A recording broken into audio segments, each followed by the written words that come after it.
Hello guys, আপনাদের সবাইকে new blog ভিডিওতে স্বাগতম।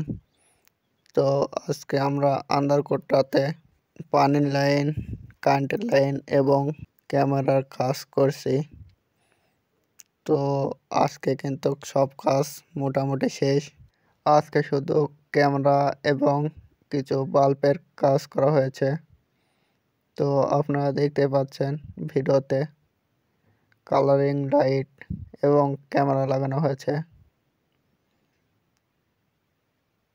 ক্যামেরা একটা একটা করে সব চেক করা হচ্ছে,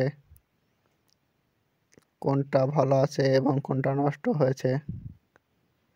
একটা ভালো হয়ে আছে এবং দুইটা সার্কিট পুড়ে গিয়েছে। তো সার্কিট ক্লিয়ার লাগান আবার নতুন করে লাগানো হবে।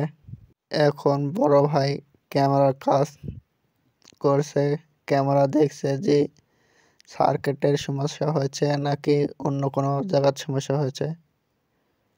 একটা ক্যামেরার সার্কিট খুলে আরেকটাতে লাগাচ্ছে শুধু পরীক্ষার জন্য। এ ঘরে এসি লাগানো হয়েছে একটা এবং সৌর প্যানেলেরও কাজ করা হয়েছে। আমরা কারেন্টের কাজ, পানির লাইনের কাজ এবং এসি এবং ক্যামেরার কাজও করে থাকি। এক কথায় সব ধরনের কাজ আমরা করে থাকি। তো আজকে ভিডিও এই পর্যন্তই। সবাই ভালো থাকেন, সুস্থ থাকেন। বাই।